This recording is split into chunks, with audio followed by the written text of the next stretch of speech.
My name is Felicity Castagna and I'm one of the tutors for writing Ecologies. I used to be a high school teacher for a long time before I started teaching at university, so I understand a lot of the issues that you might be having switching from the high school essay to the university one. Today's lecture pod is definitely not the most interesting one you'll have in writing Ecologies, but it's definitely one of the most important. And it's one I hope you keep returning to, especially as you complete your assessments for this course and your other courses.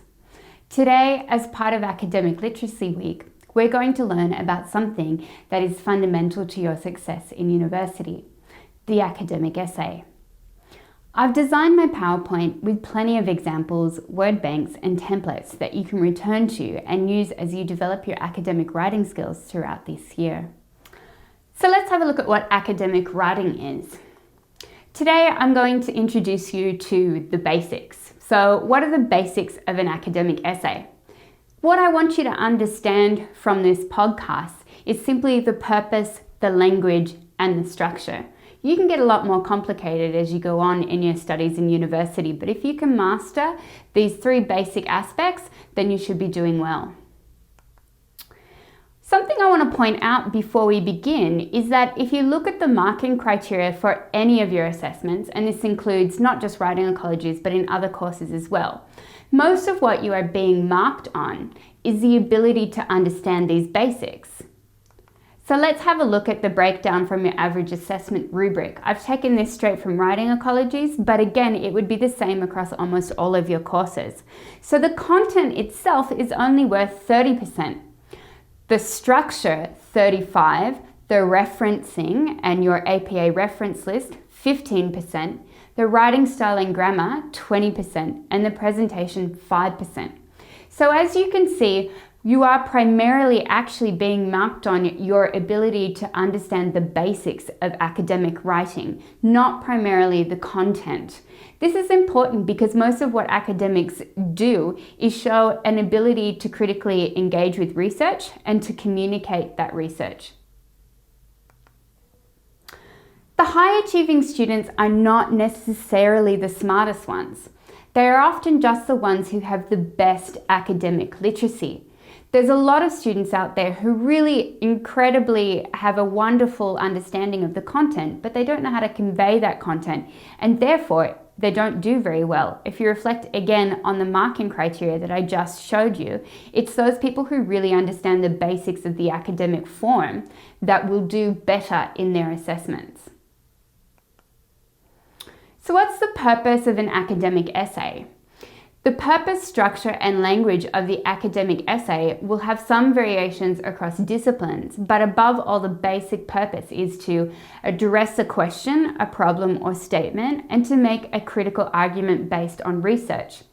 I would also like to say that even though I'm concentrating here on the form of the academic essay, the same can be said if you are asked to write in a different text type. Okay, so for example, if you were asked to write in a blog text type or in a review text type or in a letter or in a personal reflection, the purpose is still much the same. It's still to address the question, the problem, or the statement, and it's still to make a critical argument, even though the form may change slightly. So I want you to remember that as you embark on not just the critical essay, but all the different text types that you'll be exploring this term in writing Ecologies and others. So how do you address a question, a problem, or a statement? Some of the things that you do is that you address all aspects of the question, you address the question throughout, you understand the key language of the question. Don't argue strongly for or against a question, because in this way you will end up trying to prove the unprovable.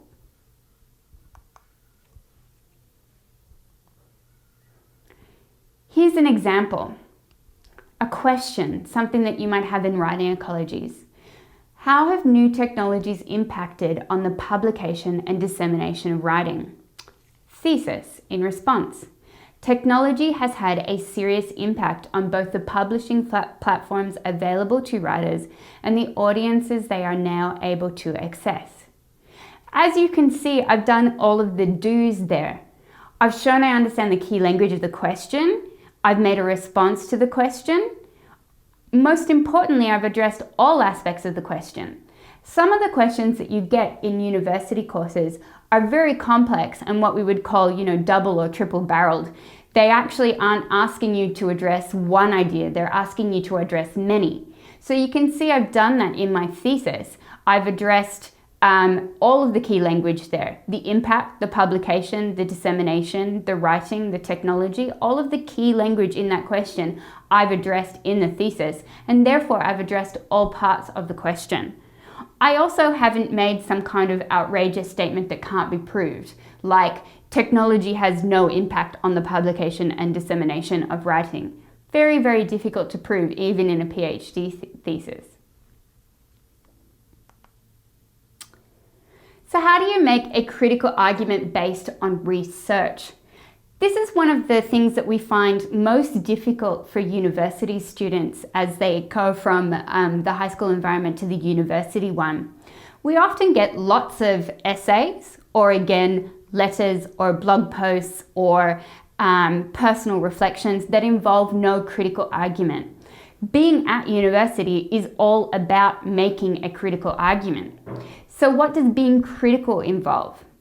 Being critical involves evaluating the arguments and evidence that the researchers provide, giving a balanced presentation of reasons why the conclusions of other writers may be accepted or may need to be treated with caution, a clear presentation of your own evidence and argument leading to your conclusion, and a recognition of the limitations in your own evidence, argument, and conclusion. Something you really have to remember, and I remember it all the time as someone who's about to turn in their PhD, you are not the expert, I am not the expert. It takes a lot of years to become an expert in anything, and even the experts in these subjects have their limitations. So what we do to acknowledge that is we use the they say, I say model. What we do when we write an academic piece or when we are asked to respond in any way, in any text type to academic research is that we state what the researcher has to say first, and then we give our response to that. That's important because it's part of how we acknowledge that the researchers in our field have more expertise than us, but it's also how we show that we're smart as well, because we show that we can read that research and understand that research and give a summary of it and then critically engage with it. So we begin with the they say part. This is usually a quote or a summary of what an expert has to say on an issue. So you could directly quote a researcher or you could summarize what they have to say. Don't forget that when you summarize what a researcher has to say, you still need to give it a reference because it's not your idea. There's nothing wrong with using plenty of quotes or plenty of summaries in an essay. In fact, we expect plenty of they say. Introducing a summary. Generally speaking, a summary must at once be true to what the original author says, while also emphasizing those aspects of what the author says that interest you. Ultimately, it means being respectful to others, but simultaneously structuring how you summarize in light of your own text claim. So when you summarize somebody else's argument, you need to make sure that you are summarizing it appropriately. In other words, don't change what their general idea is. Academics will pick up on that. We've read the work that you're writing about and we know it very well. How do you introduce a summary? You might use something like she advocates or X admits. How do you introduce a quote? What we often do when we introduce quotes is to use what's called a quotation sandwich. So we give an introduction to what the quote will be about, then we give the quote, then we explain what the quote means. When we're explaining what the quote means, we're explaining its significance to our overall argument in our essay. There's a lot of ways that you can interpret a quote, but what you want to do is interpret it in light of the argument that you are trying to make. So your follow-up statement should explain why you consider the quotation to be important and what you take it to say. Again, this is the place where you show that you're smart too, like the researchers, because you understand these complicated things that they have to say. Here's some more templates for introducing quotations. I'm not going to go through all of them now, but I put them in the PowerPoint so that you can return to them. Again, it would be very appropriate for you to use these in the academic essay. You could also use these as part of a blog post or a personal reflection, but you would probably change the language slightly to be a bit more informal to reflect the purpose and the audience of the forum. Something that's really important when you're introducing summaries and quotations is to remember to use good verbs. A lot of the time we see the words I agree or I don't agree said over and over again. There's many other ways of saying that, and there's many kind of levels of agreement and levels of disagreement, okay? So if you have a look at the word boxes that I've given you here, something like so-and-so argues is very different than saying so-and-so reminds us. When you agree, something like I do not deny what so-and-so says is very different from saying I praise what so-and-so says. So what you want to do is you want to think about which verbs you use. You want to use a variety of verbs throughout your response, and you want to think about which ones show the appropriate level of certainty.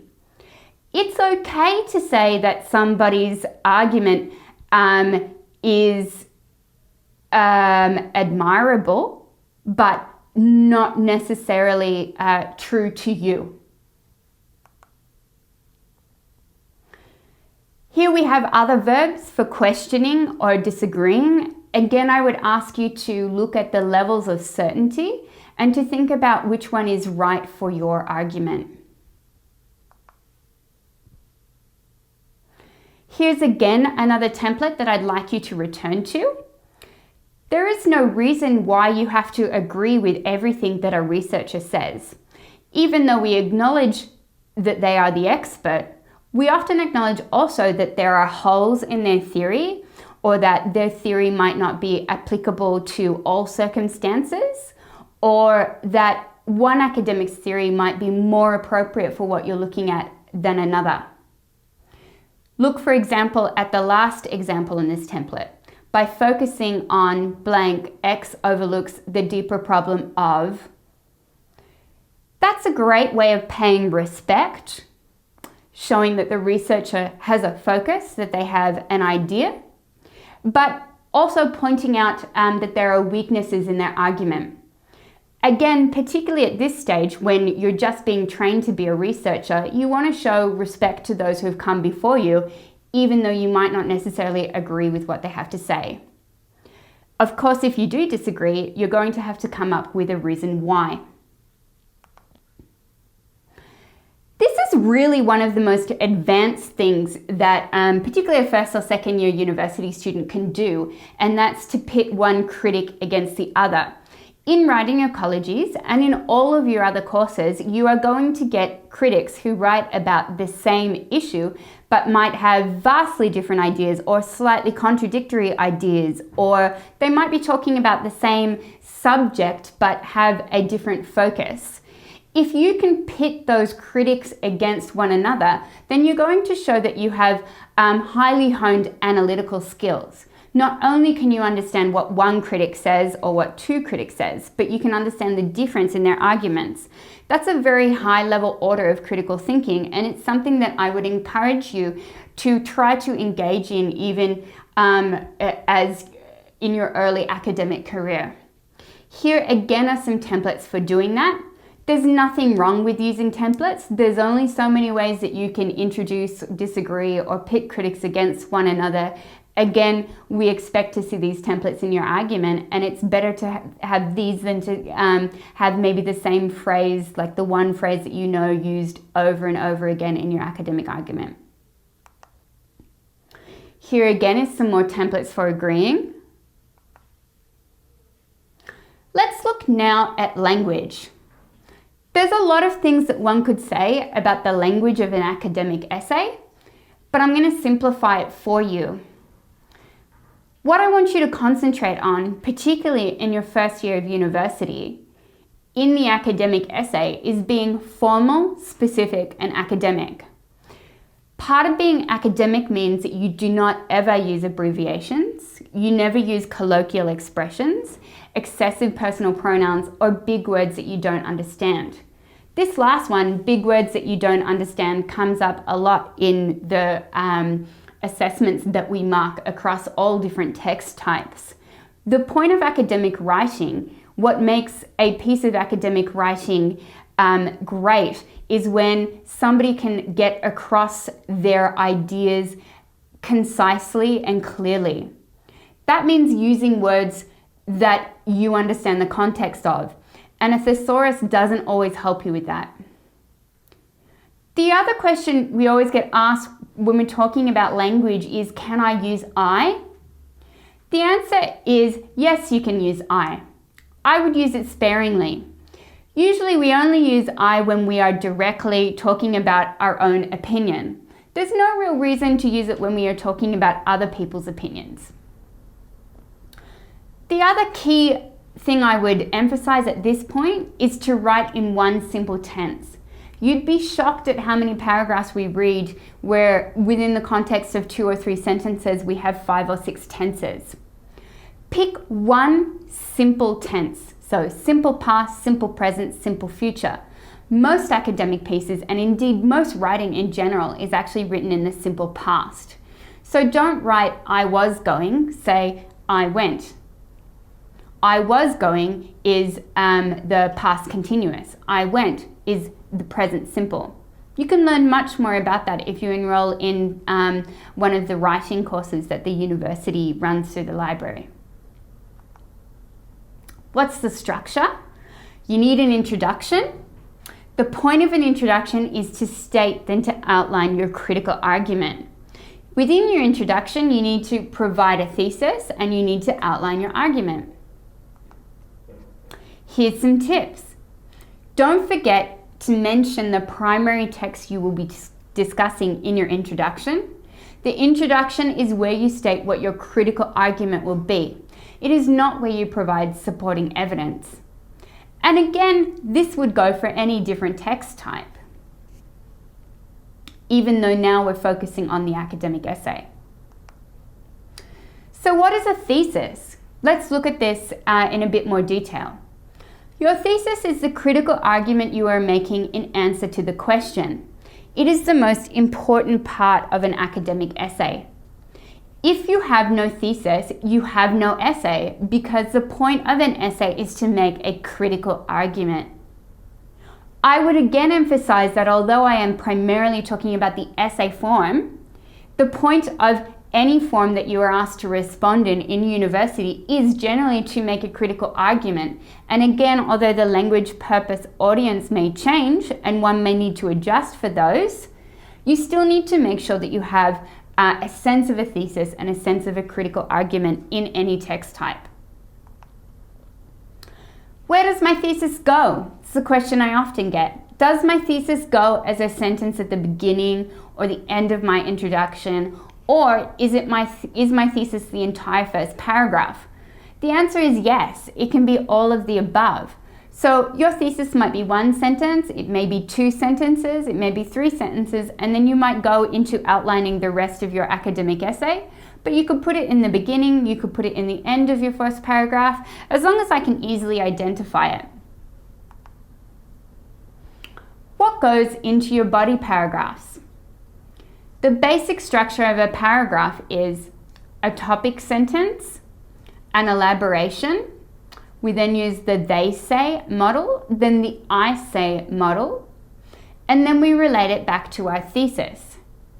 This last point is how we show cohesion and structure within our essays, within our arguments. We make sure that every paragraph supports our thesis statement, because that's the whole point of body paragraphs, to elaborate on the main argument that we have outlined in our thesis. The topic sentence. Typically, a paragraph in the body of an essay begins with a topic sentence. A topic sentence must contain a topic and a controlling idea. The topic will introduce the main content of the paragraph. The controlling idea will introduce your argument with respect to that topic.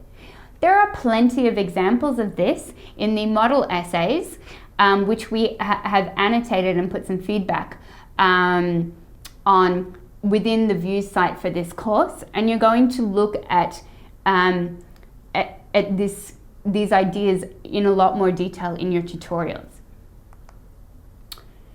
What goes in the conclusion? The conclusion may mirror the introduction in that it generally restates the overall structure of the essay, but should also take into account the arguments successfully executed throughout the body of the work.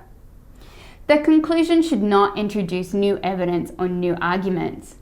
This is a key point, the last thing that I've said, because a lot of students try to introduce new arguments within their conclusion.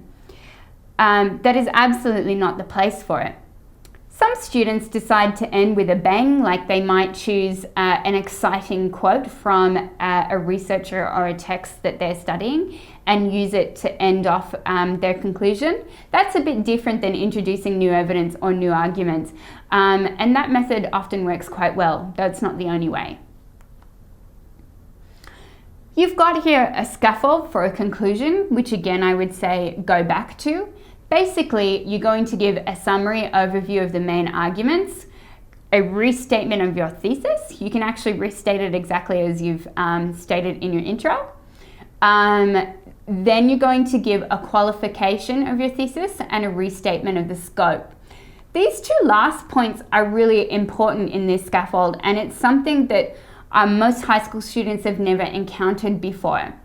One of the things that you want to acknowledge in your essay, and most people acknowledge it in their conclusion, is that you may have presented some evidence that doesn't entirely support your thesis, or you may have treated the topic with a limited scope. So if you're being asked in university, which particularly in first year, you're only being asked to write 1,000, maybe 1,500 words at most for an essay, there's a lot on your topic that you're going to have to leave out. The best essays, in fact, have a small scope and focus. So they look at one part of an idea or a text in great detail. But part of how we get away with that is that at the end of our essay, we acknowledge that our treatment might have been limited in scope, and we point out some of the other areas that could be further researched with our text or with the researcher we are looking at. There's nothing wrong with that. It in fact shows that you've thought quite deeply and widely about the topic that you were given, and that you have precisely chosen to make an argument about a small aspect of it, but you acknowledge that there are other issues or topics that could be written about on further research. So here's the structure in review. Your introduction provides your critical argument. Your body paragraphs support this critical argument. Your conclusion summarizes this critical argument. So when writing your essay, you should constantly be asking yourself, do I have a critical argument? Does every paragraph support that critical argument? Again, I would say this is one of those points that applies across text types. Do you have a critical argument, and does every paragraph support that critical argument? That's something that applies regardless of what text type you are writing in. As easy as I've tried to make it look for you today, academic writing is something that is difficult to master. This is not the essay form that you are used to from high school. It's a different form and it's hard to get. Fortunately, there are plenty of other resources that can help you. Firstly, I would have a look at the top examples of essays from last year's Writing Ecologies class, which are available on the Views site for this course. I would have a look at the other material on the Academic Literacy app, and most importantly, I would ask a UWS librarian about enrolling in one of the many academic writing short courses that are regularly run in the library. Good luck with your academic writing.